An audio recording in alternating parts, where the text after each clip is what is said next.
And I am live. This lesson I'm gonna be doing some light martial arts training, steel cap shoe fighting, and see what else. But it's gonna be light. It's gonna be martial arts. That's my intention. I'll start with some steel cap shoe fighting training, and I have a live stream on my phone here, YouTube live stream. And then I have the wide angle, another live stream, alternate angle, wide angle. Live stream from Rumble Studio to my Rumble channel and YouTube.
So what I'm training is steel cap shoe fighting.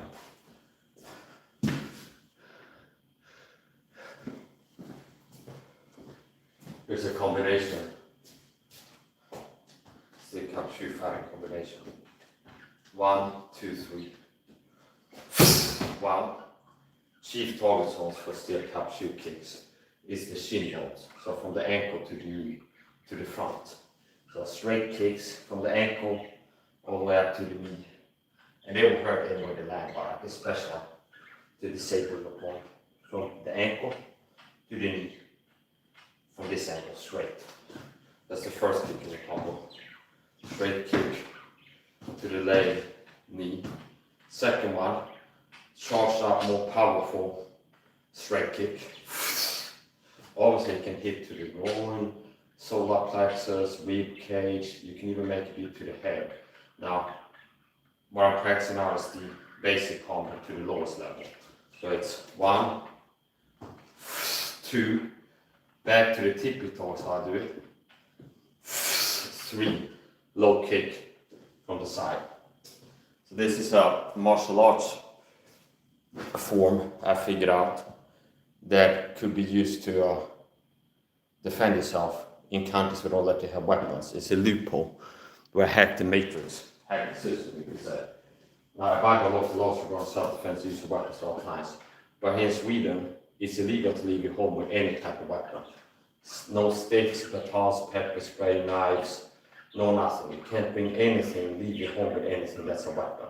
Now in my home I can have all kinds of melee weapons, and basically Swedish weapon laws are citizens are forced to remain in the Middle Ages in terms of what weapons you can have for home defense, self-defense, which means like spears, clubs, knives, even swords and things like this. But it's like you can't leave your home with any of these.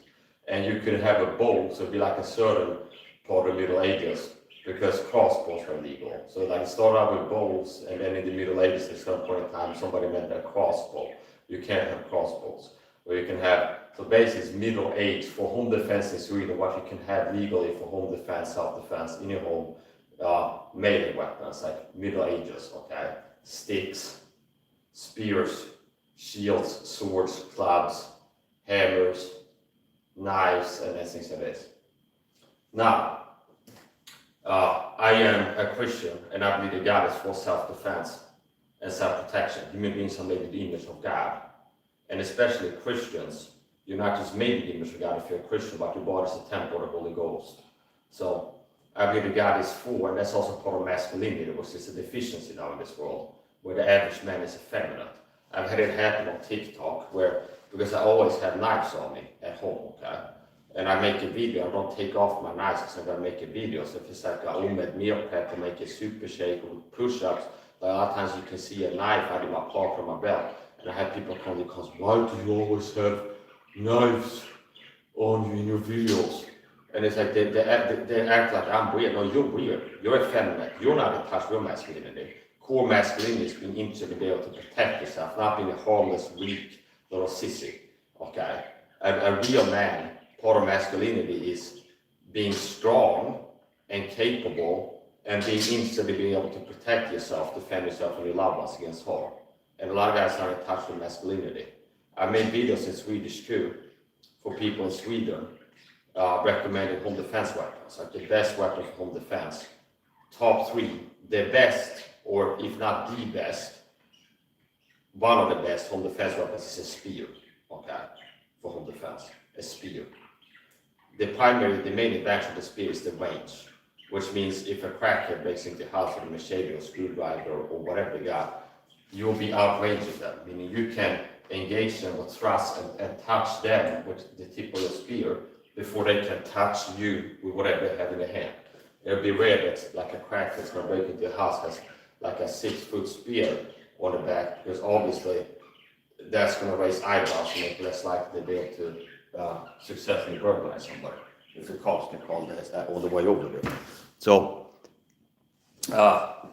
another thing, so I'm not saying the illegal is like if I'm in a altercation in Sweden and somebody walks up and pushes me, that I can like kick them in the head, still cap shoes or something like this.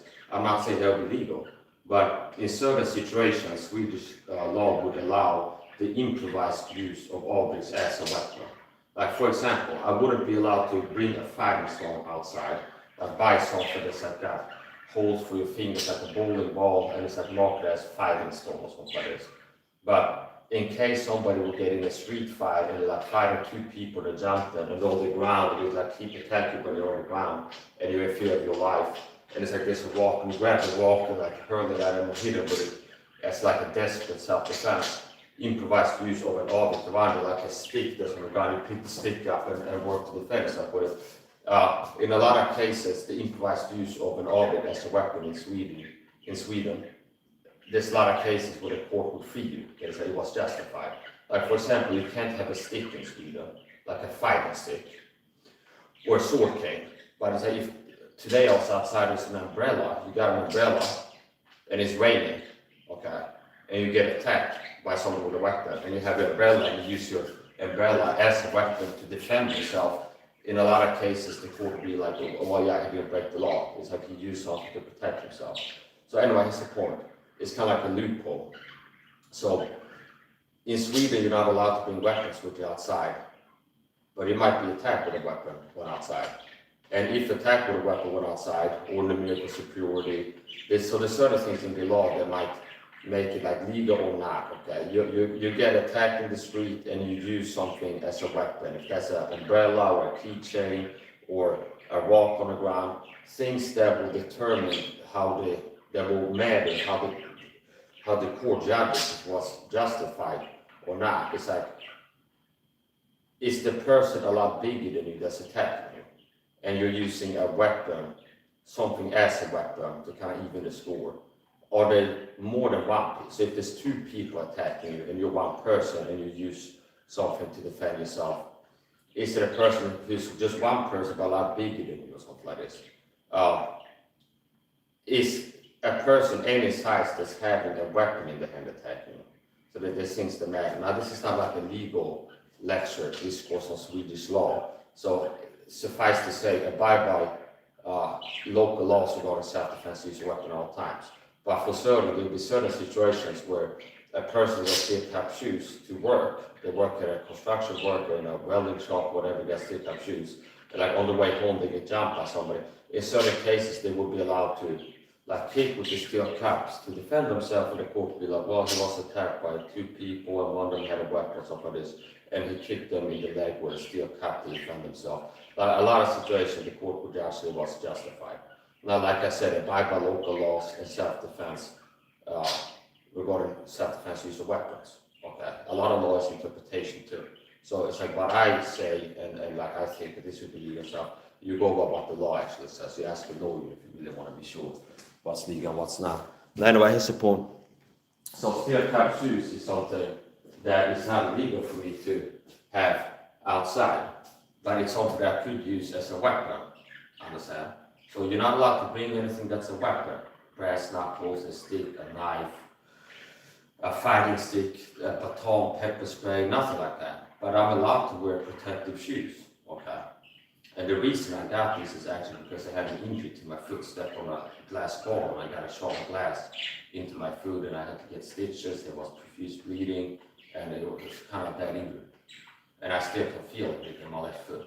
So after that, I decided that gave me the incentive to look for special shoes. And the first pair I bought was from Wish, and then these are from Timber. Okay. So they have a Kevlar insole, which means exactly this type of stuff, type of thing that happened to me. I stepped on a glass bottle on the floor. It broke the glass bottle, and a glass shard went up into my foot. I was wearing like rubber Crocs at home, and I had a bag of groceries on the ground that I hadn't unpacked after coming home. So I come home and put the bag on the floor. And I walked into the kitchen. I stepped on a glass bottle. It's a vinegar bottle, glass bottle. It broke the bottle. I was wearing rubber Crocs, and a shard of glass went through the Croc and into my foot. And it was a puddle. It was starting to become a puddle of blood pretty quick. And I had to get stitches. And I can still feel that it feels off. I had like a feeling in my left foot. Not pain, but it's like, okay. So after that, I got incentivized to like search protective shoes or things like this. And I found And most of the steel cap shoes, I bought like 4 pairs, I think, at this point. So I buy a pair that will last me at least a year. And where I buy them, I can get them for around $50, $50. Okay. So $50 for a full year of protective shoe wearing, including martial arts training like I'm doing here. That's not bad. Okay. So here's the point. I got these and they have a Kevlar insole, which means they have a sole with Kevlar. So just the rubber itself, like tactical boots. If you buy like tactical boots, like boots that SWAT teams or soldiers have, a lot of times they have like a thick rubber insole, and that in of itself can protect it from shards of glass and things like this.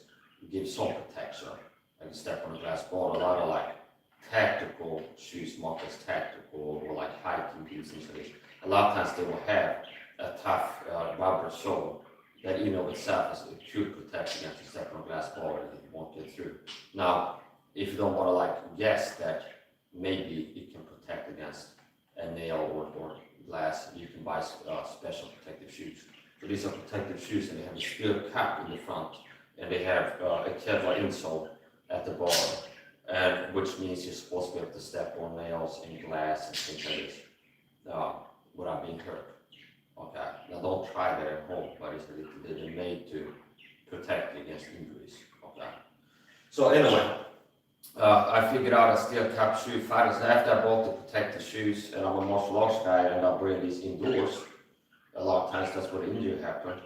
And I had like a training rig that was on bed, and I would use it for martial arts training, like knife fighting, impact training, and other types of training, bare knuckle punching, knuckle conditions, and this. And I ended up like throwing kicks, and it's like, oh, I kicked there and it didn't hurt my toes. And then basically I figured out that okay, you can kick with these. And I've been working to like develop my own martial arts system, steel cap shoe fighting. And basically it's similar, it's the same as knife fighting. A lot of the knife fighting training, my knife fighting system, if you call it, training system and techniques of training, it's similar to boxing and Muay Thai. So it's like similar, very similar to Muay Thai and boxing, kickboxing. So a lot of steel cap shoe kicks, they're augmented traditional classic kicks like Muay Thai kickboxing type kicks. So for example, they have a kick in Muay Thai, where there's a push kick, or a kick where you kind of kick like this, an upward angle, into the gut of the plexus, kind of like this here, with the bottom of the foot on the top of it. Now obviously, it's going to be more effective if you kick with the steel cap. See, a lot of the kicks, the other type of kicks, they're augmented Muay Thai kicks, Muay Thai type kicks. So normally, the kicks, sports fighting kicks, you impact them with the shin bone. You see, hitting with the shin bone. The only thing that changes is the distance, the range, for steel cap shoe fighting. So if I want to kick from here, kick with the ankle or the shin bone, if the distance changes, same kick, so pretty much exactly the same kick, I'm connected with the steel cap. See, instead of this, the distance changes, and kicking with that one, hitting with the bottom foot. So same here from the side, where normally you try to connect with the shin bone to where you want to hit, like the side or whatever. The distance is different, but the technique is like 95% or so the same. So I'm gonna keep training steel cap shoe fighting here, and it's a combo that I developed. And like I said, prime target zones will be the legs. Prime target zones will be the legs. People that lack understanding, which most people do, in martial, not just in martial arts and fighting, but in general, you can search UFC shin break or UFC leg break or Chris Weidman leg break or Conor McGregor leg break, and they've had quite a few leg breaks in the UFC and a lot of these are from checking kicks or kicking into the elbow, which is a hard bone. So this steel cap is going to be harder than any bone in the human body. So it can have the same effect as when you see like a leg give out one of these leg breaks in the UFC. If you kick, if I'm standing like this, you will kick me. Somebody can kick his ankle and can throw a hard kick and connect to the shin board. It could cause a leg break. And mechanical injury, like if you kick to the knee, it can mess up the knee. Kick to the shin, it can mess up the shin. So what is the utility of steel cap shoe fighting? Well, for example, let's say you're outside walking, you got steel cap shoes, and then somebody's coming at you, like walking at you with a baton or like a knife, and like chasing you down with it, and you're backing up, okay? If you can connect with one of these kicks to the leg, effective enough, you can hurt the knee or kick them in the leg. It can cause a collapse, not just like creating injury where they're not able to run fast, walk fast, or things like this anymore. So it's decreasing their fighting ability, but it gets them on the ground and you can make the escape possible. So we talk about like making sure that what I'm saying is legal. Okay? Like what type of situation might it be legal to use this? Well, for example, if we go outside, somebody's coming at me with a knife, and I kick them in the leg or the shin 1 or 2 more times, they fall to the ground, and they're not as fast at chasing after me with the knife anymore, because on the ground I can run off, okay? Well, so it can be used like that. And obviously, as with everything, it's not that you just learn the concept. It's like, I got steel cap shoes, I think if I kick somebody in the leg, it's like, yes, it could cause a leg break, you hit the knee or shin, it can make the person collapse, fall down on the ground, and not be as dangerous to you anymore, chase you after with a weapon. But you don't leave it at like theoretically knowing that, well, I could throw kicks in this way. You want to practice with it. It's more effective. So now I'm going to show the combo, steel cap shoe fighting combo, one of my favorite ones, and one of the most useful ones. It's like the boxing, 1, 2, 1, 2, 3. So from here, if you look at the level, my knee is here. So let's use the knee as a target zone. So this ties knee level. So 1 from here, see, an upward angle, first kick. 2, and the 2 is always harder. 3 from the side. So it's a 1, 2, 3, 2 straight kicks. And the 2 is harder. And the 2 can obviously be here or here, rib cage, the head, wherever. Right? So let's focus on the lower target zone. So it's here backing up or backing or moving forward or standing still. Just throw the leg up like this, connecting somewhere here from the ankle to the knee. Bang. You can charge on more on it. 2, the 2 is more powerful. I like to go to the side and on the tippy toe, where I'm resting, I kind of bounce on my toe for the 3. And the 3 can be to the hip bone, side of the leg, knee, rib cage, but we're practicing this on the same level now, which would be like the knee level. So here's the 1, 2, 3, steel cap shoe fighting 1, 2, 3. And I'm going like that. 1, 2, 3. That's here. See, 1, 2. I'm here now. 2, 3. So it's 1, and you don't have to. I like to practice different ways. I don't always practice. Same with knife fight. I don't always practice from a soon prepared fighting stance. Where it's like I assume a fighting stance and then start practicing. A lot of times I have a normal stance, everyday stance, combat stance. But that might be starting a combo that I'm doing. If it's knife fighting or stick fighting or whatever I'm playing, I'm just standing normally and then attack from the position I'm in, whatever it is. So it's from here, it's like here, and I practice attacking from not just from a fighting stance. Same thing when I'm practicing knife fighting. I don't only practice by like getting the weapon out, have a stance, and start really calm or something like this. I can practice, a lot of times I practice the deployment, which is the most important part, or one of the most important parts of knife fighting or any weapon use.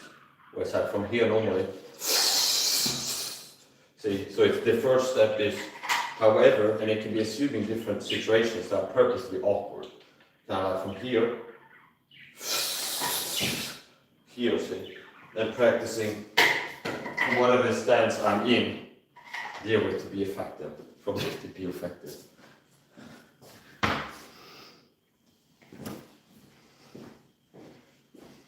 Kicks to the head can be lethal, so don't try to do it.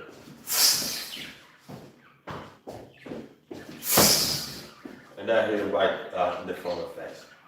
So here's the 1, 2, 3 combo again. Practice the mark.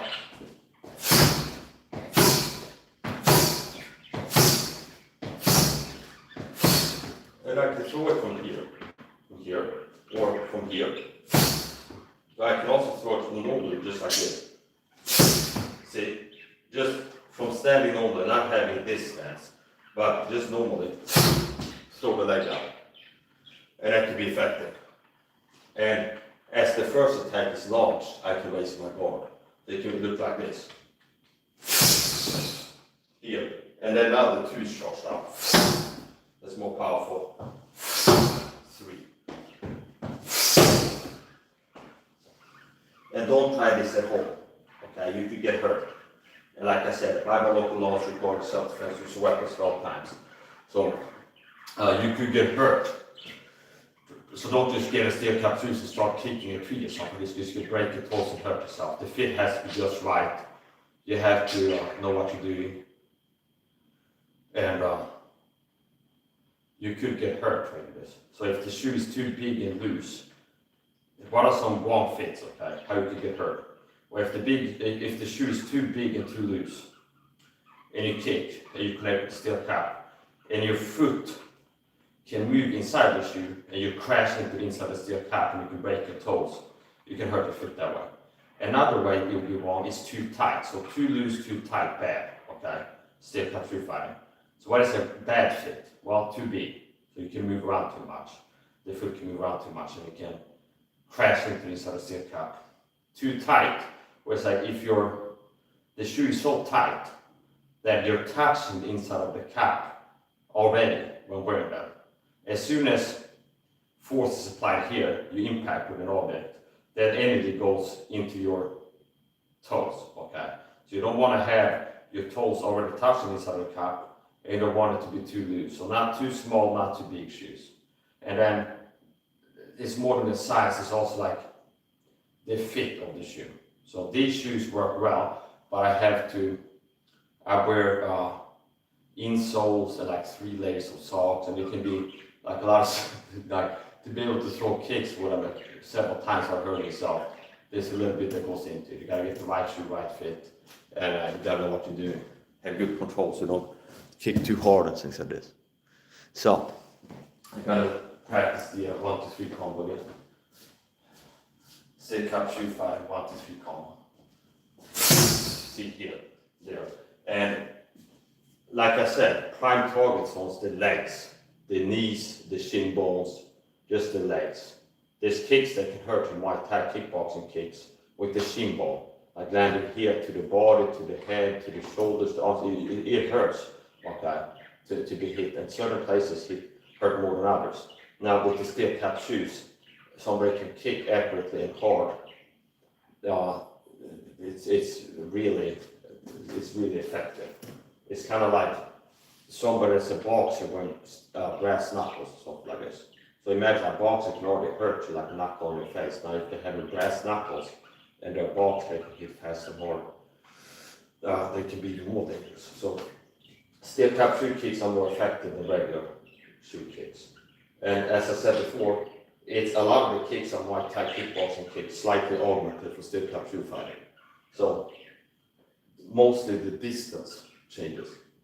It's like 95% the same technique. So, for example, one kick I like to throw in training is with the heel, and I kick with the heel there, the bottom of it. See, I'm kicking with the heel, which could be to the face. Now, similar from here, instead of pushing out and kicking like this kind, I call that an uppercut kick. See? I call it uppercut kick. So like a boxer's uppercut was coming like this under the chin. It's throwing it straight up. And I've noticed that it's easy to be accurate if I raise the leg first. Now I can kick to the head, surprisingly, just from here. Here, see. Now, if I raise the leg first, like a check, that helps me to be more accurate in my attacks, in my experience. Meaning hitting to the head or something like this. If I raise the leg first, that helps to be accurate. Even to lower levels, like if I want to target the shin specifically, I find it helps to be accurate. Like sort of like a pendulum, where I have the leg raised here, and from here obviously I can hit low level, I can turn it from the side, or I can hit to a high level.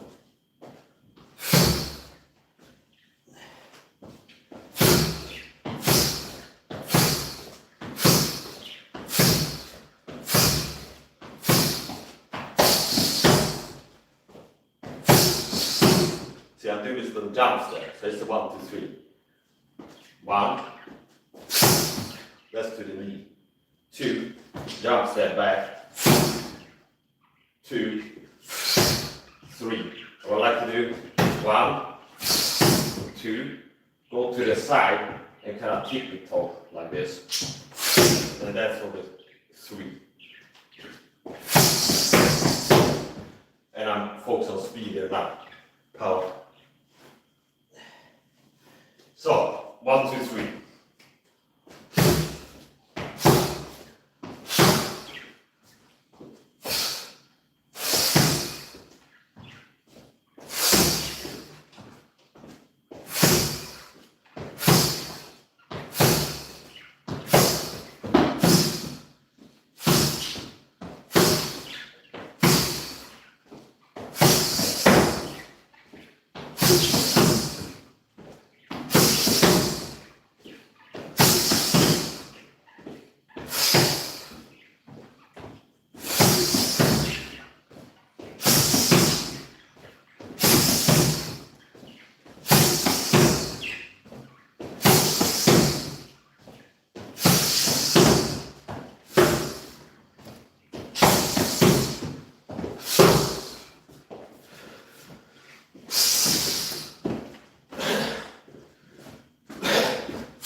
Hello, babe.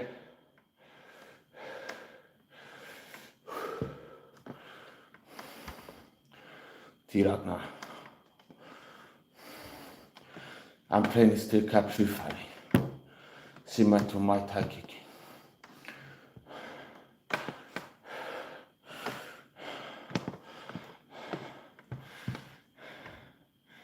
T-Ragnar. Take a short break.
Thank you, babe.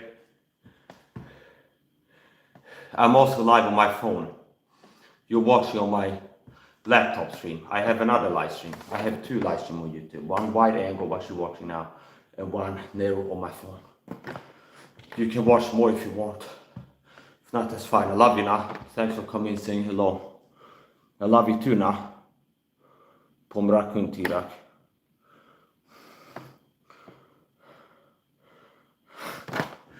Okay, back to training.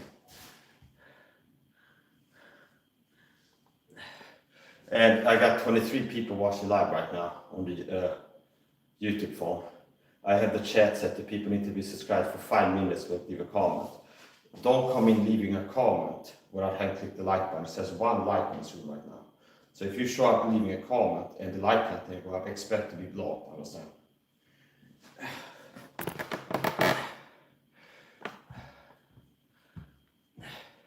I've been very long suffering. I'm a Christian taught real talk with a secret persecution called gang suffering. I've been very long suffering. I've been putting up with things for a very long time. But it's got to a point where I'm fed up with narcissistic, toxic people.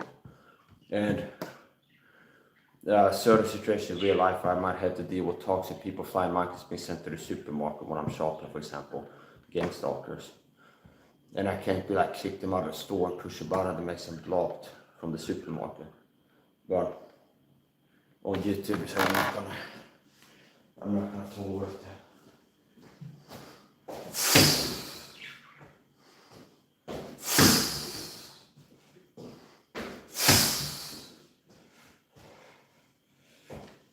I'm a self-trained, self-taught martial artist. I pray to God to get saved, to get better at fighting and stronger. And I'm stronger, fitter, better shape, faster than most men. Thanks to God. I pray to God for God's sake to get stronger and faster, help me stay strong and fast, and I pray to God will help me get better at fighting. I've learned stick fighting, knife fighting, gun fighting, Muay Thai, kickboxing, all kinds of stuff.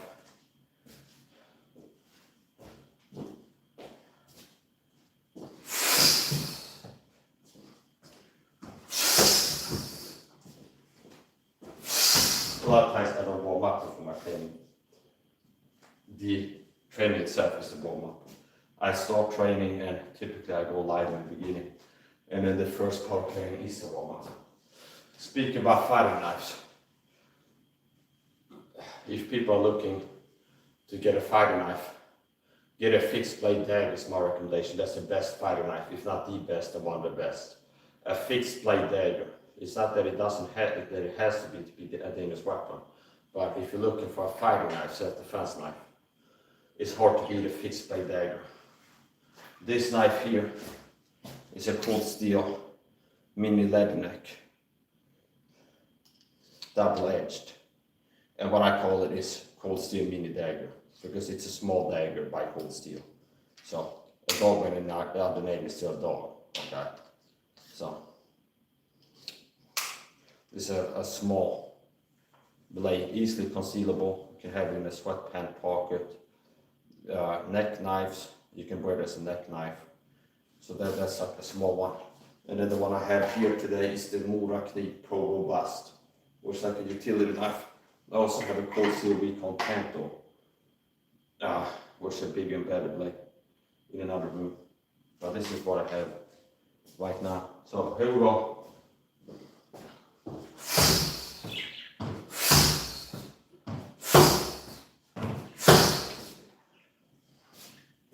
Do the 1, 2, 3, and I go light here, multiple repetition, just from here.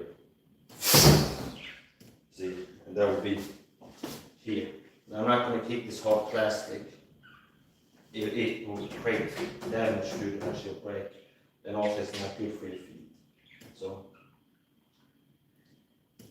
possibly I can cut out the tires and turn the feet around, at least on one side. Right here, I can tap it, but I'm not going to hit it too hard. Here. This will be the shin bone here. And stop here. Shin bone here. It's the knee. Knee level. And it doesn't have to be, when I talk about target zones in knife fighting or stick fighting, stick up, shoot fighting, it's not like you have to be like a sniper that hits just the right spot for attacks to be effective. But there's certain zones, shot placement, knife placement, kick placement, there's certain zones that are gonna hurt more, it's gonna do more. The same technique, same kinetic energy, the same technique applied here versus here can make a big difference. So it's like this kick to the shoulder, for example. Yeah, I just feel that can hurt being kicked to the shoulder there. But the same kick to the side of the cranium, the same technique applied to different target zone, is going to be completely different in effect. And it's a little bit different than what's going to like hit me. But I hit the jaw.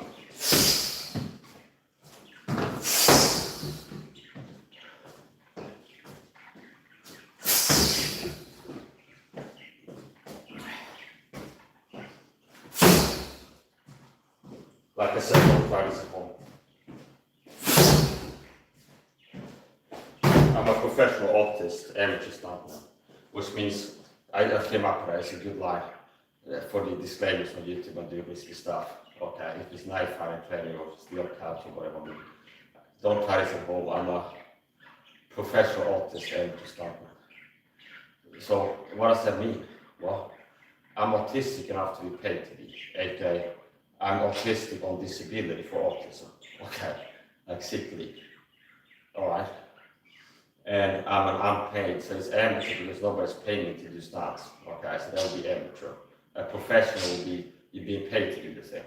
So amateur doesn't necessarily, it's not a quality assessment word, like a rating.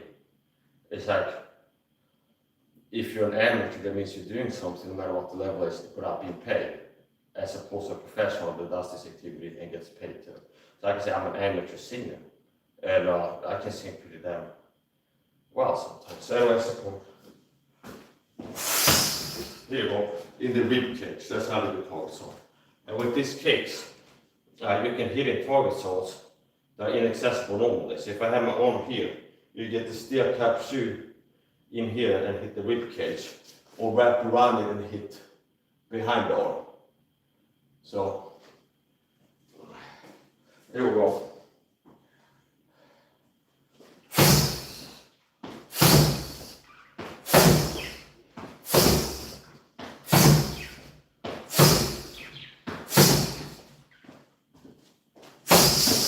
That's 1, 2.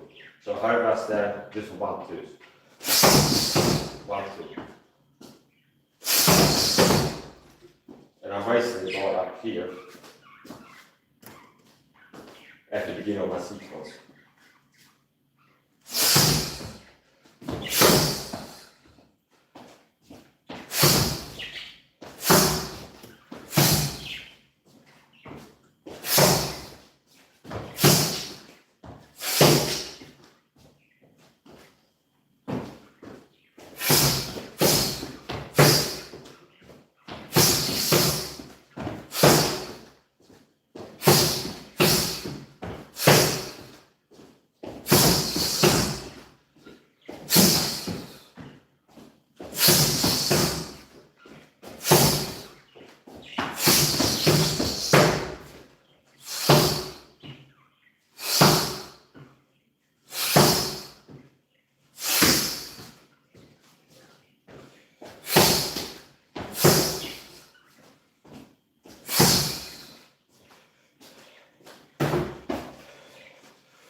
Now mix it up a little bit. 1, 2, solar plexus. 3, where I want it to be. Rib cage. 4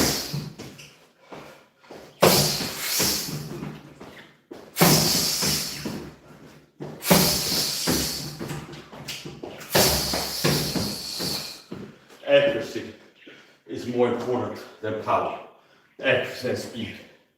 They're important fighting athleticism traits. Speed and accuracy. The hardest kick that misses doesn't do anything to your opponent, it gets you out of position, or the hardest punch. So it doesn't take a lot of pressure to hurt somebody. That's sufficient to really hurt the knee, or the shin bone, or whatever hit it.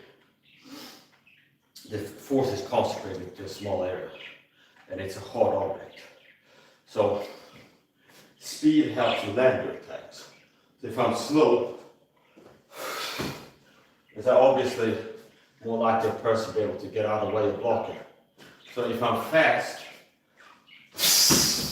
and accurate, so I can hit robotically, like the shoulder, for example, that helps.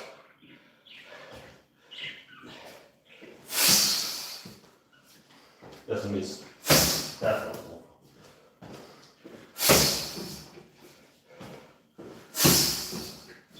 And the same kick, the beauty of this, simplicity, is the same kicks work on different levels.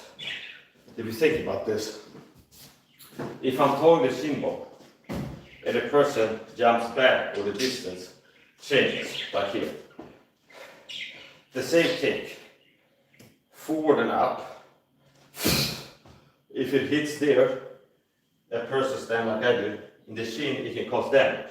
Now if the person does this, the distance changes, and I might connect with the same kick, missing here, it's moving forward and upward, so I might connect to the knee, or to the groin, or to the solar plexus, the same kick. So, another thing about steel-cap shoe fighting, if somebody's charging me, I'm intending to connect the steel-cap to the rib cage, let's say, or the hip, or whatever, here, let's say here, and I miss, the person's moving towards me, and my timing is off. There's still a regular shin bone kick behind it. If I miss, because the distance is changing, and I miss with the steel-cap, there's still a regular shin bone kick. See, here's the foot, steel-cap. If I'm kind of hit with this, and miss, somebody's moving towards me, there's still a regular shin bone kick behind it. So, same kick, straight left kick. To be similar like the boxer's jab, one of the most useful kicks is the Cup shoe fighting, as far as I'm concerned, is the left, like the swift left kick, that's straight. Because you can use it moving back, hit the legs, you can hit the head with it. There's so many things you can do. And the left leg, as a checker, you can quickly turn it into an attack too. So, the left kick, the first, like a boxer's jab, the first attack is the jab. So this is like the jab, okay? But here, and then the power right. And then the three. So it's similar to bang, bang, bang, like a left-right hook combo. Left, right, left, hook, or left, right, hook. So here we go. We're gonna land this straight kick to different target zones. Obviously it can be here, in a way connected, it's bad, okay? Good for you, bad for the person it's connected with. Or it can be center like the jewels, anywhere up here. Now don't target the head because you can kill somebody. Similar to baton fighting, if you have a collapsing baton, if you don't want to kill the person and be less lethal with your fighting stick, you target the shoulders down from the sides. As a simple, if you don't want to kill the person, don't want to risk killing the person. Because hitting with a steel baton to the cranium can be fatal. It's have been hit with a head or similar to it. So if you want to make it less likely you accidentally kill a person that you fight with a baton, it goes not to kill them, but to disable them and like stop them from being a threat to you. So hitting from the sides, so from the sides, shoulder down.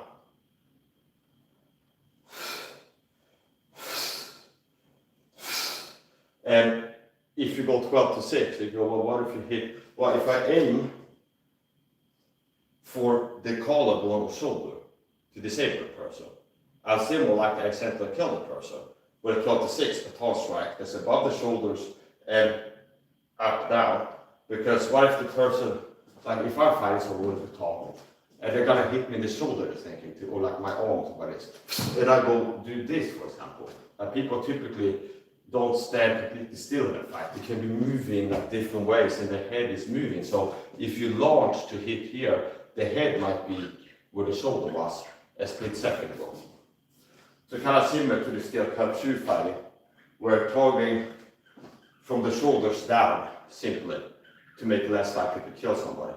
And I'm not over exaggerating. If you kick to the head with steel cup shoes, it can be potentially fatal. Even normal kicks to the head, even punches to the head without anything on your hands can be fatal. Now, if you kick with steel cup shoes, it makes it more likely to be fatal.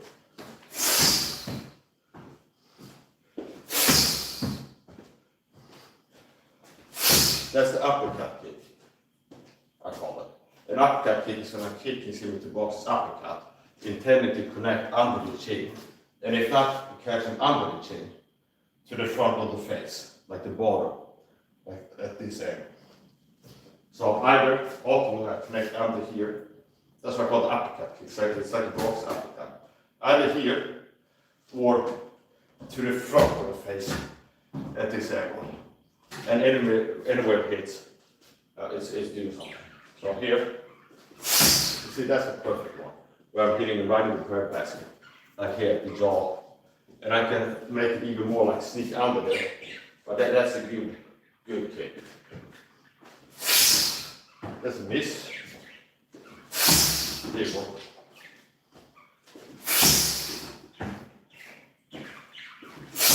And you can see how I'm kicking like a soccer ball.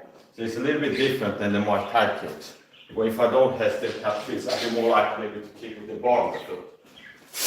I do like this, kick with the heel, same kick, kick with the heel.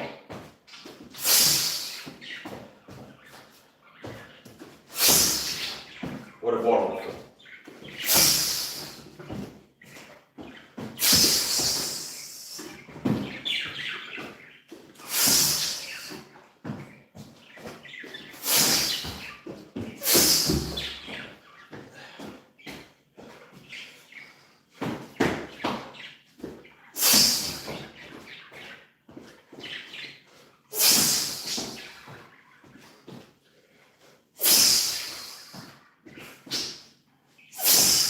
There you go.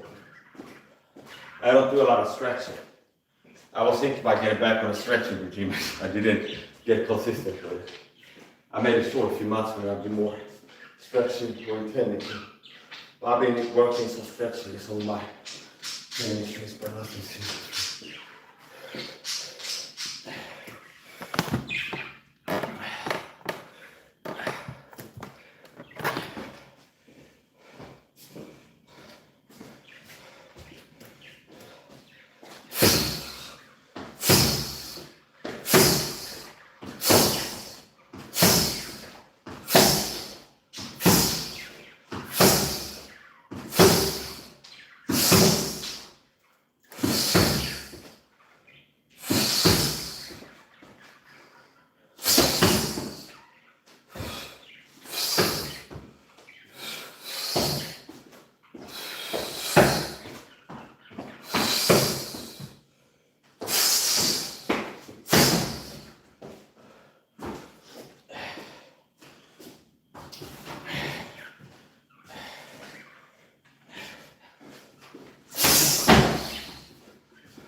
Getting dark.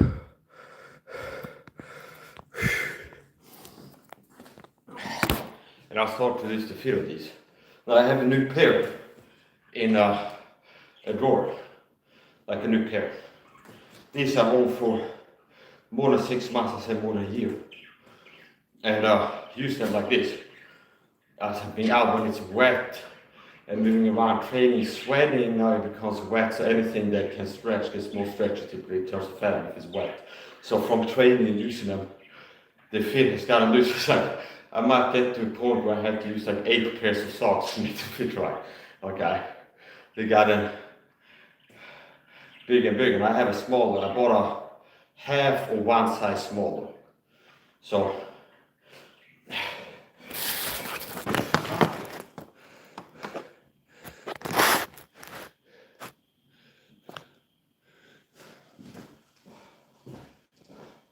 So, 1, 2, 3 combo. Okay, let's show that again. One of my favorite combos, one of the most effective ones. So, as I said, you have to remember like the philosophy of use. Okay, so it's a weapon like a stick that could be a lethal implement. It could kill people, but the main use is like. It's like the obvious, it's a weapon for non-lethal attacks. It's like to not try to kill somebody. If you want to kill somebody, use a knife, okay? If you don't want to kill somebody, you might use a baton or pepper spray sometimes. But if you're trying to kill somebody, you use an edged weapon more likely. Now, the steel cap shoes, like I said, like this combo here. That, you might shin bone or knee. Like I told you before, you can search UFC leg break and look at some clips. And that gives you an idea of what these techniques, if executed successfully, can accomplish.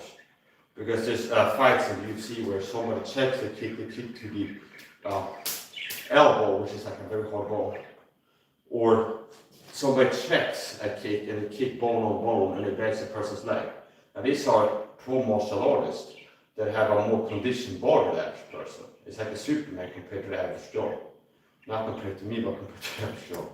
So they have harder bones, they have conditioned bones, their bones are harder, okay? Harder to hurt. So if you can break the leg of a pro martial artist, bone on bone contact. Now imagine steel on bone on an average Joe. So it's not like one of these kung fu things where I'll teach you like a technique of killing or something like this. It's like, and it's not real. I mean, it's like, it's like you hit steel cap on bone, it can have good effect. And like I said, the self-defense use would be people in Sweden, for example, that can't bring weapons with them legally outside. Now I've tried it before, and it's not like the map is not like if I try to leave with a weapon on, it's not like it's like the map is the devs have like put a block. It's like I can't leave the route. I got caught with a covert carry a weapon at least once by the cops. I stopped doing that for many years.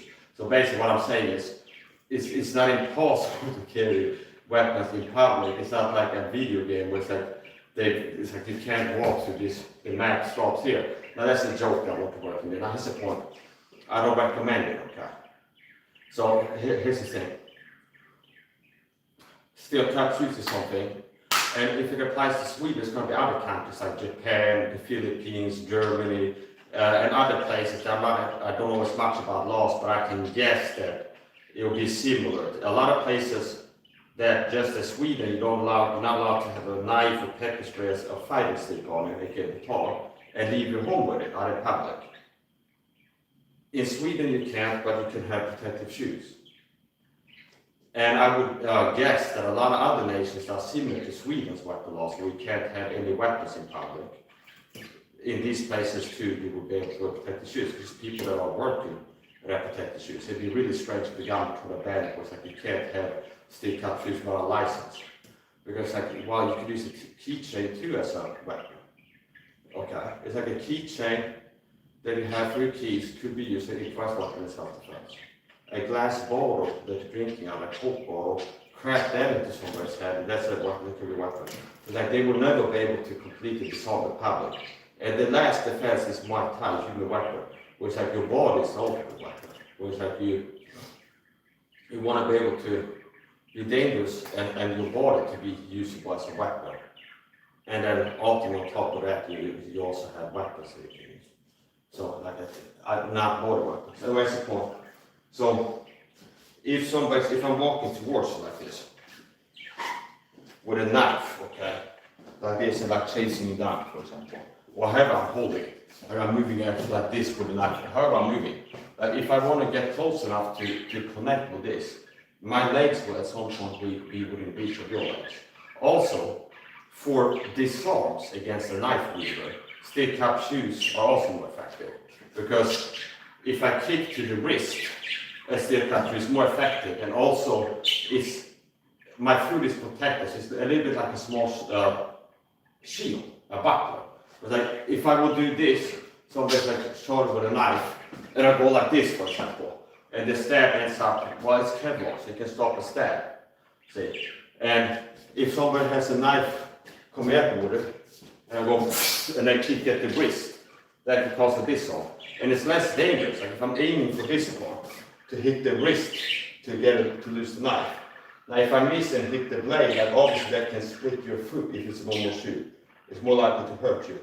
So it's defensively and offensively, steel cap shoes are superior. It's like it's another thing in your arsenal. So even if I lived in a country where I could have sticks and knives and even guns, I might still wear steel cap shoes. Not just as a potential weapon use, but to protect my feet. And also the words is something that could be used as a weapon. That's the point. If I'm coming at you like this with a knife, I'm chasing you down. Notice how, especially the last part, where it's like step in and then launch off, it's a machete athletics. A lot of times like the last part, the foot will be planted. Like at the last part of the sequence, like the tap sequence.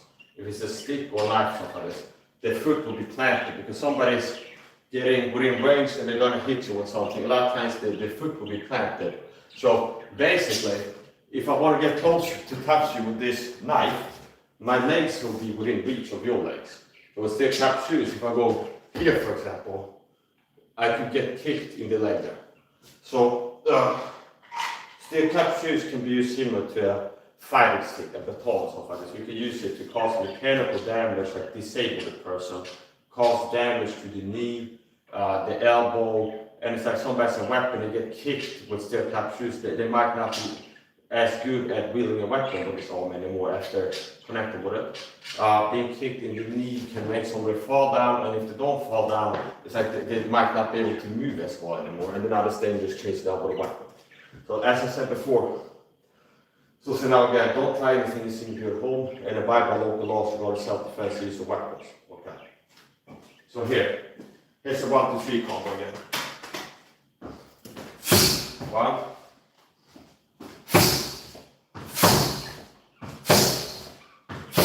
1. This is like a boxer strap. First attack. It can be down here for shin move. And this is the knee level, the type.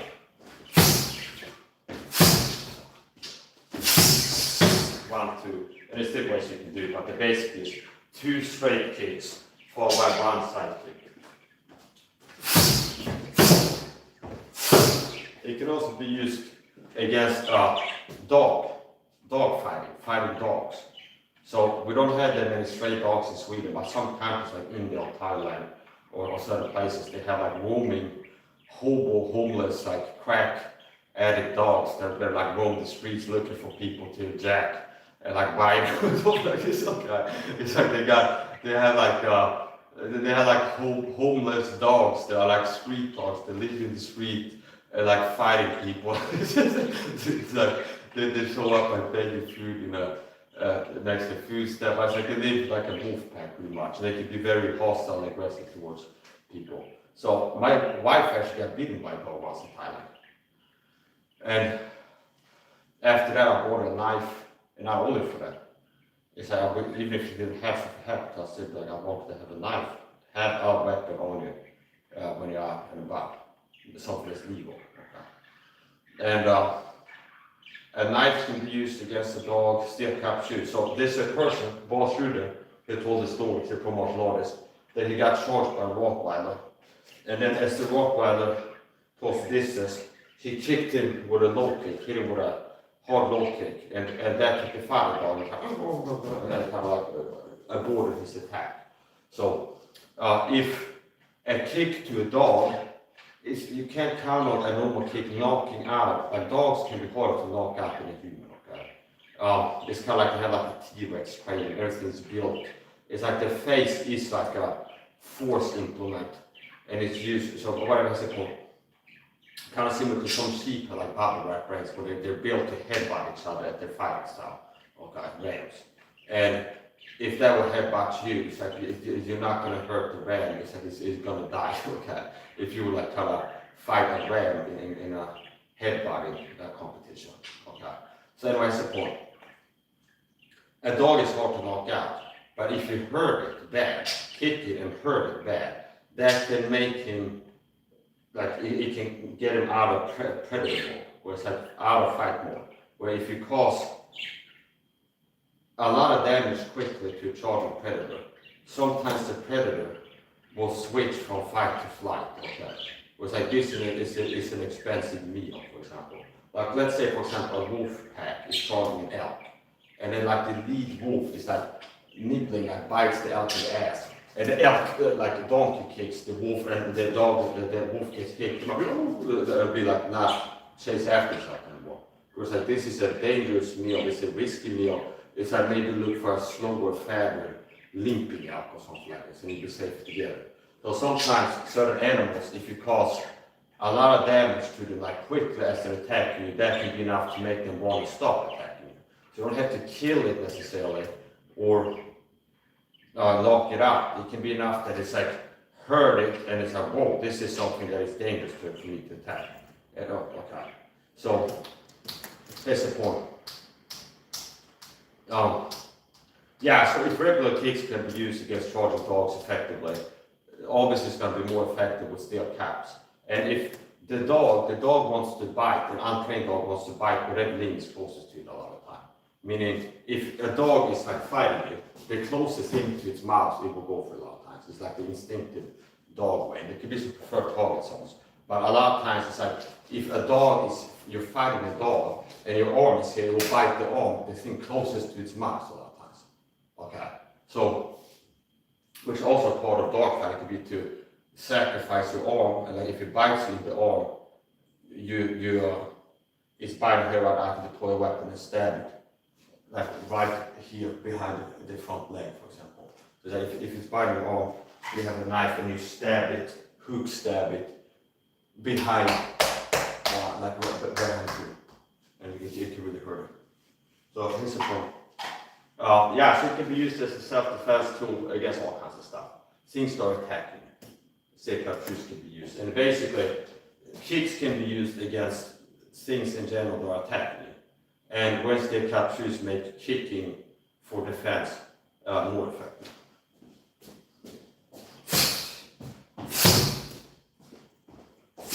So here's the one. And notice how if it slides off or misses, it still has energy and might hit up here. So if you think about this kick, the same kick can land at different target zones. So from here, like off the center line, you have like my shoulder lined up with his head, like off the center line here. One here, or kind of spread up here. One, same kick can hit in the solar plexus, and it can even hit in the head, and it's the same kick. So from here, it can be to the shin bone, the knee, the groin, here, it can be here. And if I'm throwing it to hit here, and the person's jumping back, the same kick that was going to hit the shin bone, the knee, might hit here or here or here. Okay. If you start that fast, with a lot of energy. So anyway, I'm going to do the 1, 2, 3 combo and then a little bit just free training.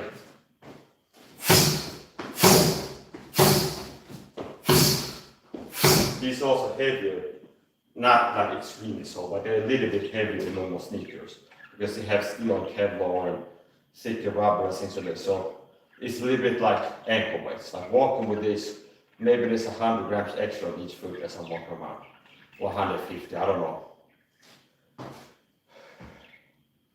And throwing kicks and stuff is a little bit like afterwards.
Obviously you can mirror it, which I do for boxing training too sometimes.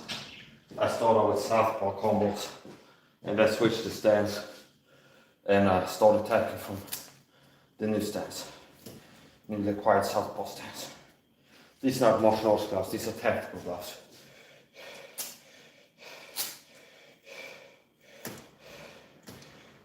That's the call. So it's not really padded, they're more made for grip and protect your hands on the outside. So here is the drill that I like to practice.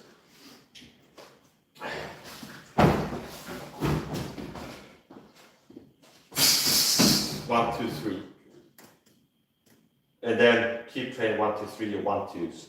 And then suddenly, as I'm throwing the 2, I switch to southpaw and then immediately commence power punching with the left and jabbing with the right. Does that mean see here? And I switch the stance and I immediately, so I go from jabbing, power punching with the right to either switch the stance, throw the right, or bang bang as I'm connecting, as I'm throwing, change the stance. So once it's landed, I've already changed my stance. And then immediately begin jabbing with the right and power punching with the left. So the opposite of the orthodox boxing.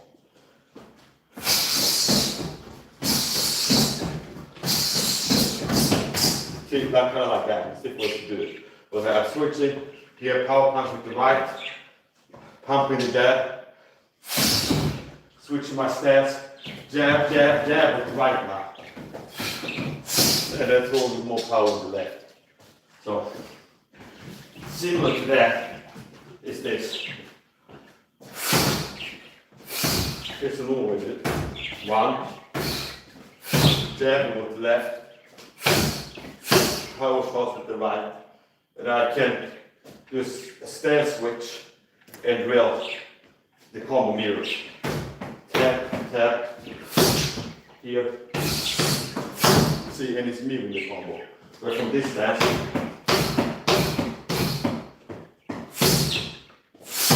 and I power punch to the left. And I hit the wrong part there and I can feel it. I feel it in my fingers. I feel it in my toes. So yeah, I'm gonna do some more training.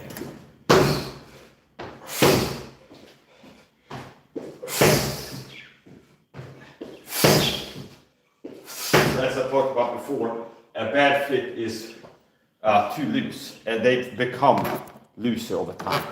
That was the problem, was that my leg could move inside the foot and it hit the inside of the cutter. So I'm not gonna throw hard with the left right now.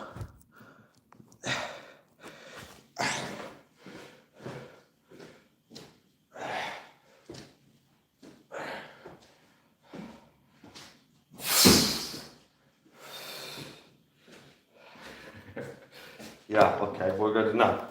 Gonna get these on. These are good for one-time use. I bought these on Temu. Like padded with these little honeycomb Eva foam pads, I guess, or they can wear over your elbow. And they work well. But after washing in the washing machine, at least one of them came out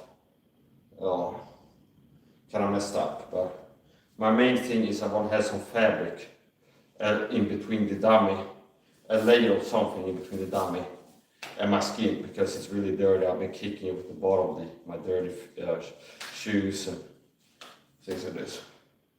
So I don't care too much about the padding. It's about having some skin. So now we're going to do Muay Thai at more full range.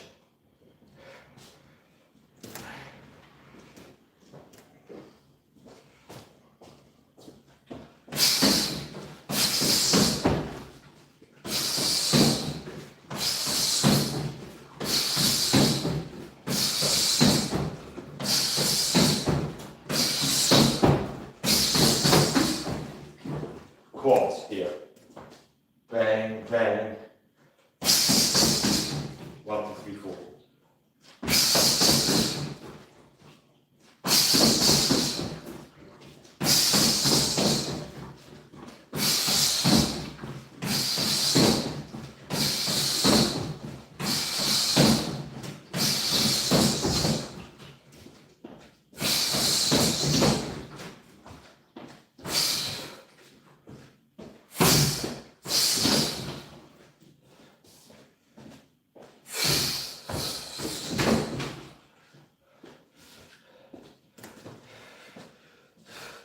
This arm here is protected against reactive elbow strikes, counter elbow strikes, as you close to this time.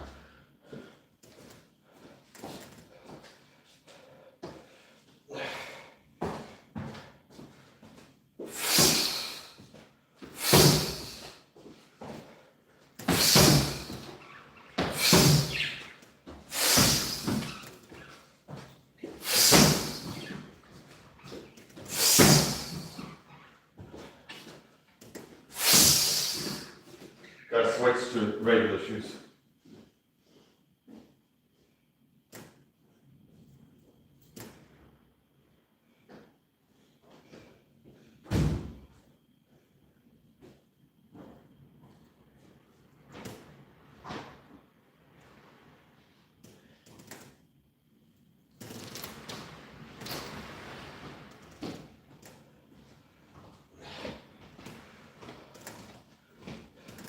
I prioritize cushioning when it comes to shoe selection, which means if I'm buying Crocs or outdoor, indoor shoes, whatever, one of the things that I value is good cushioning. And if you look at my camera, it makes sense why, because if I'm jumping and things like this, there's a lot of sharp impacts on the ankles and knees and stuff. You can spare your legs from damage by having ergonomic, good fitting shoes with good cushioning.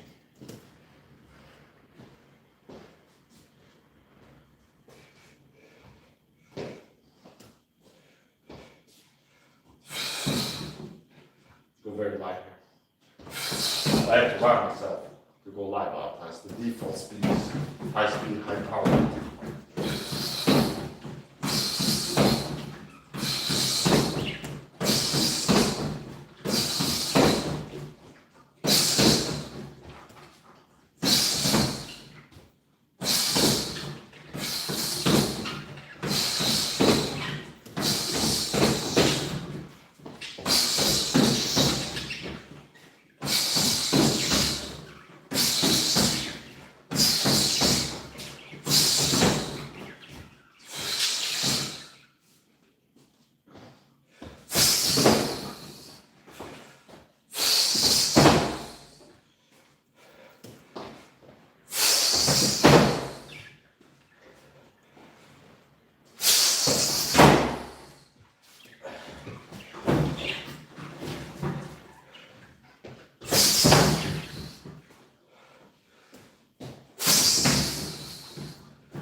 So I come on. Back fist. 1, 2. Back fist with left. Put myself into a powerful right side attack. That could be an immediate kick, elbow strike or punch. But start from this, so position. And then this generation momentum. Like this. Right? This, it could be this, it could be this. But anything go for the right side will be powerful. Because I'm pulling myself into attack with this one. Here.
X, elbow strike.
1-2 push-ups and combination.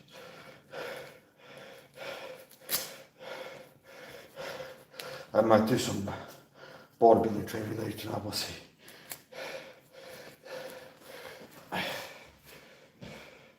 Still didn't eat this workout. It's a faster workout. Fastest workout.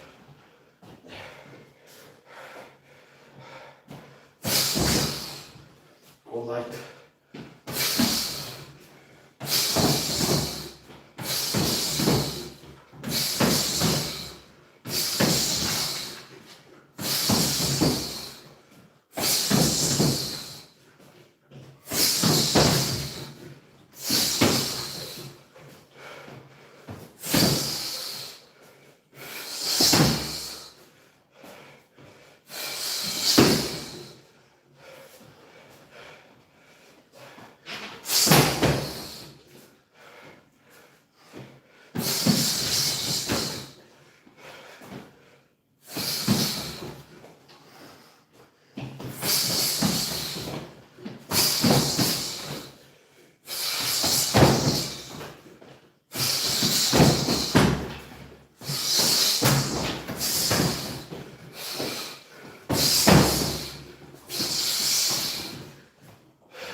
One advantage with a dagger, what makes it better than other fighting knives, you can cut on both sides. So if I go for a stab to the neck from here, and I miss with the forearm, and the knife is over here, behind me, all I need to do is pull, and I cut the way back. I can punch cut forward, I'm cutting by punching the blade. See here, I end up behind the back, all I need to do is pull my arm back, retract, and I'm cutting this way, that way. If I go for a stab here, miss, do with the forearm because he's shooting on me, move towards me. If I grab me, and I'm gonna hit here, let's say, or here. And the distance changes, so end up here. All I need to do is pull back and that's a cut, see? Because it's sharp there and here. So same from here. If I go slash, stab to the liver, if at some point I end up behind, I can simply retract the blade and I cut away back. I can cut forward, I can cut back. If I go with this grip, for this, stab in the neck, I miss, hit the forearm, notice it's here, all I gotta do is pull back and I'm cutting back. If I'm here, push forward, I'm cutting. Pull back again, however I'm pushing or pull, I'm cutting. I go here, cut, I can retract, cut here. Cut here, stab. If it's in, I can cut up, I can cut down. If I stab in here, pull out, I'm cutting. Push out, I'm cutting. Anyway, here, pull, I'm cutting. So, with a normal knife, it's only sharp on one side. So this is sharp in the front. If I fight with this, and I go for a slash stab combo, like a slash to the face followed by a stab to the neck, for example, or the stab to the heel. If I end up here, pulling back is not cutting because it's not sharp at the back. If I go for a stab into the torso here, overshoot because the guy is close to the distance or this I miss. Pull back, I'm not cutting. With the dagger, miss with the blade, I go for a stab to the neck. Here, into the neck, spine cord over. If the person is like charging me, distance changes, I overshoot. All I gotta do is pull back and I'm cutting back with neck to the side. So from here, I can push it forward, I'm cutting, pull it back, I'm cutting because it's a dagger. If I go for a stab, end up here, pull back, I'm cutting, push forward, I'm cutting. No matter how the blade is oriented, I'm cutting both ways. So it makes it,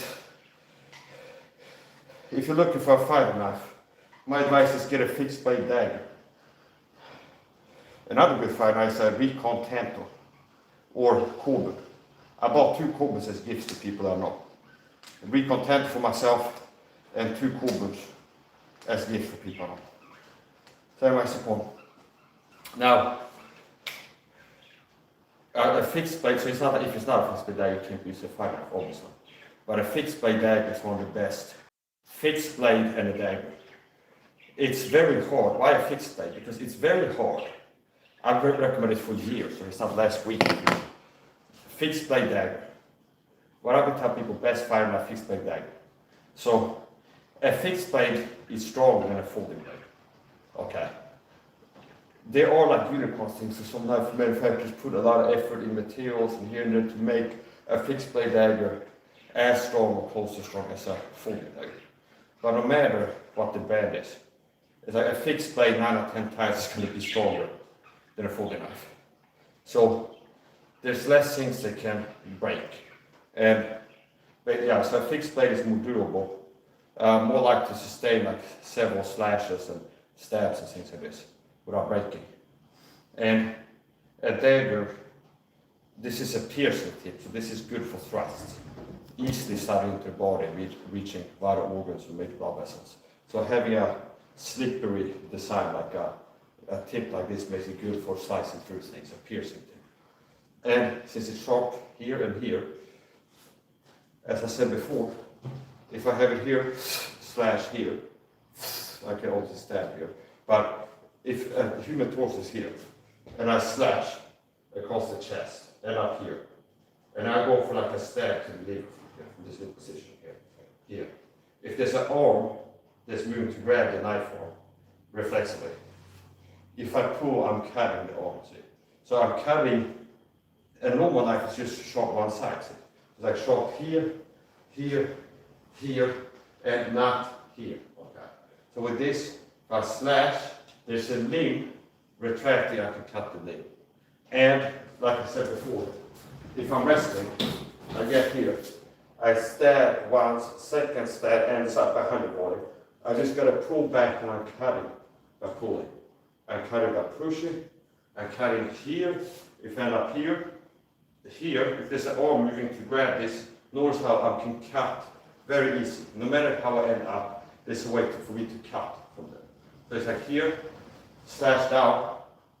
With a normal knife, if you want to cut, I have to retract it and cut like this. Okay, here, I can cut moving up to if I want to. So from here, see from here, same grip. I can pull and I'm cutting the way up. If I end up close here, I can just push down and cut. Go here, I'm cutting this way, I'm cutting this way, I'm cutting every way. So it's easier to be dangerous with a knife. So what makes a dagger good? It's good at penetrating. So the tip, this design shape of the blade, if done right, it's good at penetrating, like sliding into the body. Which is why arrowheads and spear tips looks like this. Things are designed to get deep into the body. Okay. And since you can sharpen to both sides, it's right functionally sharp other bars, meaning sharp enough to cut, and you can refine it and make it sharper if you want to, even sharper. But here, for example, see here, if this was a normal knife, this is an enemy's arm. It's only sharp here. They want to cut, I have to go here and then cut here. See, if I'm here, I can pull and come way back. I can cut forward. I can cut back. I can cut every which way. Also, missed stabs. So this is like realistic. For example, you don't count on like a counter movie, all your attacks are going to land. More likely to be like that if you train a lot. But it's not unlikely to end up missing, or for example, you go for a stab and something like this can happen because like a close line. And I'm here with my forearm. Why? Because the purpose of knife, maybe you want to close the distance and grab myself like this. Now they're more likely to increase the distance and kind of run off with me. But if they're moving in on me, like a wrestler is going to take on me, I'm going to stab him as he's coming in. If he's faster than I had anticipated, my time is off. So I'm intending to hit him here, okay? But I end up hitting here, see, with the forearm or the wrist, with my bicep. Same grip, same everything, I can simply just pull my arm back and I cut away back. If I end up behind the neck, can cut by retracting. From the neck, I can cut here, I can cut here. So you can cut both sides. That is also twice as many ways to get hurt. If you're like a rookie knife fighting martial arts practitioner, you're more likely to get hurt too, because there's like about twice as many ways to get cut as you build a knife. Yeah. So, use a training knife for training. This is a good knife. This is a Cold Steel Mini Leatherneck, and I don't know. It's not impossible if I do buy another knife within a year. Like add my budget knife collection. Add another knife to my budget knife collection. It might be a larger dagger. Look for a larger dagger. Either cold steel or another brand. But this is a cold steel mini ledger neck. And I like it. It's the best weapon is when you have only when you need it. So I have a Recon Tanto in another room, but it's bigger and heavier. So I might have ended up taking it off before training. Like moving around and bouncing and jumping and having sweatpants, and it's like a heavy, hefty knife. There's some benefits to that. I might end up taking it off and not have it because I need it. So a knife like this, you can carry it any pants, jeans pocket, sweatpant pocket. You can get a seat tip for it. You can improvise things. We use rubber band or like thin paracord or hemp rope, some kind of string, and you can attach to a belt. You can have it inside the waistband without anything. If you have like something that's tight enough to, you can have it all kinds of ways. So I like this knife. It's small enough to be carried by pretty much anybody, and big enough to be a problem for anybody. I mean, there's no human that it wouldn't be dangerous for them to be stabbed with this. Whereas like even like the biggest humans that exist, like Brock Lesnar, for example, stabbing Brock Lesnar in the neck with this, it'd still be long enough to reach his carotid artery or his spine from the other side. There's like, it's big enough to be a problem for anybody, and small enough to be carried and wielded by pretty much everyone. I like it. I might buy a bigger dagger. I was thinking about buying a Glock knife. They have Glock knives. And I ended up buying this instead. So I was looking at Amazon, I was thinking about, might buy another knife. Look around at a Glock knife. Less than $50, but I'm picking this also less than $50. Now, what I thought about is like if I have a Glock, one of the things you can use a joke with, I got a Glock on my head. And it's like, Glock is a brand name, obviously, I understand. So it's like you can make jokes. It's like dad jokes. It's like I carry a Glock on my hip all times in my life. And people are like, Mike, this is his Glock, it's a Glock knife. Okay. Knife, see. So it's a Sweden legal Glock. Yeah. Okay, I gotta finish up. I might go live, maybe not. I might go live later on tonight and do some bodybuilding training.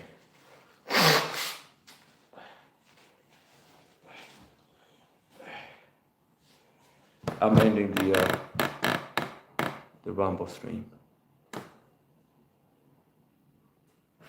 Oh, we had some comments in here. Okay. Hello, Nihon-san. We had a Nippon. We had a Japanese person. I don't know how long. No, I'll keep this out for a while. Arigato. So, I might go live later on tonight and do bodybuilding training. If I do, I'm gonna hydrate first.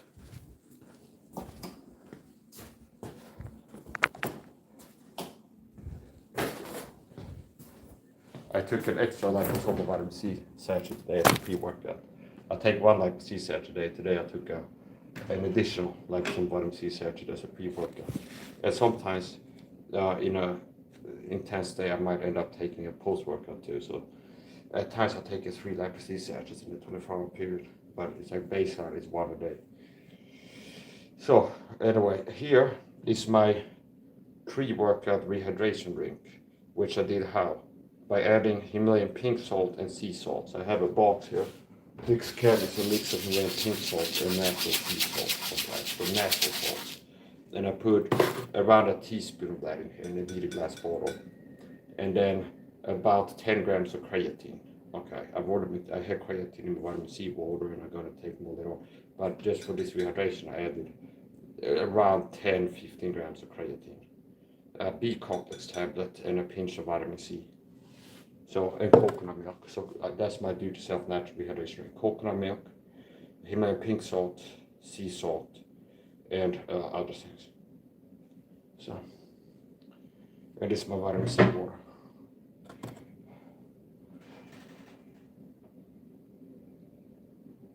I made a video earlier today warning people about sell-out pastors and ministries. And that's something that's good that I want people, but I'm not told in the video, persecuted Christians, I'm told in secret persecution book called Government Against Talk told videos, had been for more than a decade, which is the same thing as in 10 years. So that's and unfortunately, I've seen a lot of pastors and ministries, Christian YouTubers participate taught me for the program, which means what? It's not just, well, they're being mean, it's like they shows that they are wicked, see? They don't have the character. It's like the Christian pastors working for a program, working to destroy men's lives, murder people without due process, proving them to be guilty of something worth of capital punishment. This many times have been murdered, and the government never proved the guilt of something for the law and give it a capital punishment. So many times have been murdered by the program. They work to destroy your life. He told rebuked to say, no, no matter spirit for the Son of Man not come to destroy man's lives, but to save him to went to another village. Luke chapter 9, verse 55, around there. Okay. It's murder. The thief coming up for to kill, to steal, to destroy. The thief is Satan. Your father devil, last your father will do. He was a liar and a murderer. So the interesting how the pastors I see work for this program, 9 or 10 times they tackle with the weapon of lies. Gaslighting, subtle gaslighting, lies, for a progress work to taught me psychologically and physically in real life and online until I die from it. See? So it's the serpent's more subtle than a beast of the field. So they're working to target a Christian with lies for a life-destroying program that's working to murder you. Okay? And they're being subtle in how they attack you with lies. Gaslighting, subtle gaslighting. The serpent's more subtle than a beast of the field, what God made. And that's something I can tell how perception manage. It's like they don't want people to know that there's Christians involved in this program. So yeah, don't expect me to start speaking out about this. I'm gonna keep doing it. So it's really evil, and quite pathetic. Losers. Stephen Anderson is a loser. He's one of these disgusting freak, pussy sellouts. Wimps and sissies, scared little bitch boy coward, bitch made a little slave to Satan, the deep state. You sell out. It's like, oh, I'm scared like everybody else. The deep state come and gets me, and of the same man is overcome, he's brought it to bondage. Met the course of my wickedness. I started taking words I can't stop now. So these pastors, they have submitted, like the Jezebel Ahab, they've submitted to the deep state due to fear. So it has to be some kind of fear what's going to happen if they say no. So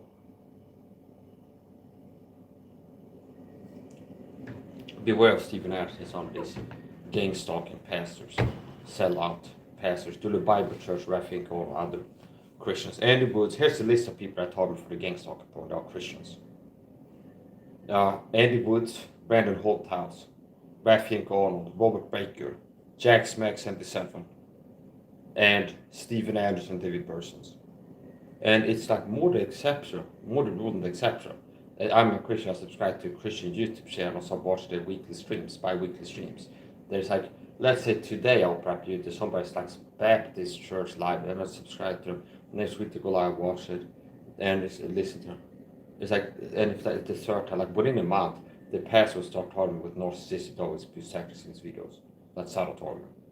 And then the question could be like, was this a puppet of the deep state puppet pastor to begin with? Or like, were they recruited after I subscribed to them? Because it's a Christian targeting video that I subscribed to, and now they work to get the pastor to start working for them. It doesn't matter, I know that they're targeting me, so I'm gonna finish up. I might go live later. I'm a persecuted Christian told we'll talk about a secret persecution program called gang stalking. Gang stalking is real, but most online so-called target videos are not. And the crazy talk gives away the fakes most of the time. Fakes, most of them will be crazy talking. They will claim that they will crazy talk, which means they will talk about gang stalking and claim that like the disinformation, they will add disinformation. Like, well, targets attack with satellites outer space, or you got brain chip implants, or the earth is flat, or the space reptilians target. Like fake TIs have the job to make videos like this. So I'm gonna finish up and I might go live later on. We'll see, and do some bodybuilding training. I call it bodybuilding training. I could call strength and conditioning, but basically what I call bodybuilding training is simply that I'm using weights. Okay, I'm using weights.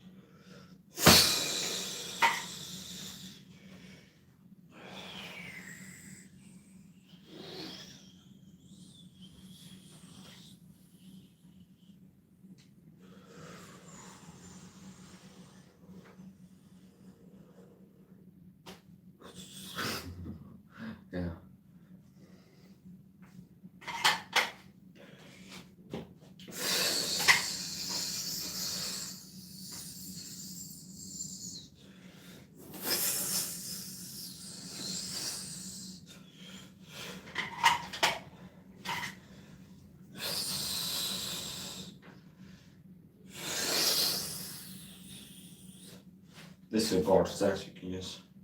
Now I would recommend these training knives to start doing knife martial arts training. And if not, you might like to hurt yourself. And training with a training knife, okay? Like a rub or whatever, a training knife. This is an actual knife, so no use for this. Now, one thing you don't want to do if you practice like shadow boxing, stances and things like this, like standing in front of the mirror, attack and retract the guard. You retract it like this. See? And not like this, okay? Because you're more likely to poke yourself in the eye or hurt yourself. And especially if you're training for fighting. If you retract like this, it's easy for someone to push on this or you understand, so it's more dangerous. If you're attacking from here, here, from here, here, see? And then the natural follow-up, if I end up here, is to stab to the liver or to the neck, okay? But from here, see there for example, that's a good combo. But from here, slash, here, like this in here. So right here, so they're just basically to side of the body, so like 1-2s. Now, if you practice something like this, here, like just this, for example, one way to attack and then return to guard, or like more 12-6. So there's different ways to attack from here. Now, this is the right way, a safer way to retract. Less like to hurt yourself. If you attack like this, and you retract like this, kinda, see? Or like flat at least. So you don't go and then retract like this, because that might be the instinctual way, like holding a hammer and you're hit like this and then return like this. Now since it's a knife, you're more likely to stab yourself, poke yourself, especially if you do it fast. If you go slash, slash, or slash, and you're gonna retract it, like retracting this way is more likely to stab yourself, and it's safer to retract this way, see, like this, because if I end up hitting myself at this angle, so it's pokey, so if I go like this, I can poke myself. I'll go bang, bang. This is a safe way to retract. Slash, stab like this, or like this, but basically not like this, okay? I have my own skin for it. I know there's a video game called CSGO and they have like skins that you can unlock for your weapon. So I got the Rust skin, okay? So this is the skin. It's an elite skin. I had to pay $900 million for the skin on the Steam store to unlock the Rust Conan skin. It's not up and just shiny, but I got the Rust skin, okay? It's a very loot drop on this box or something. I unlocked the Rust skin.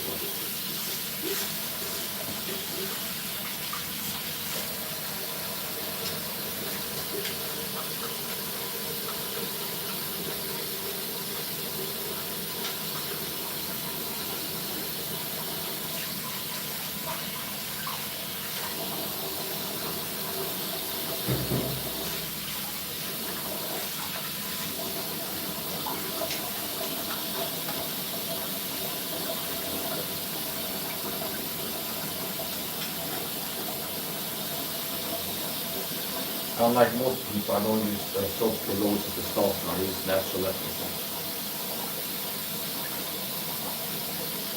A lot of soaps contain chemicals that can press the hormone.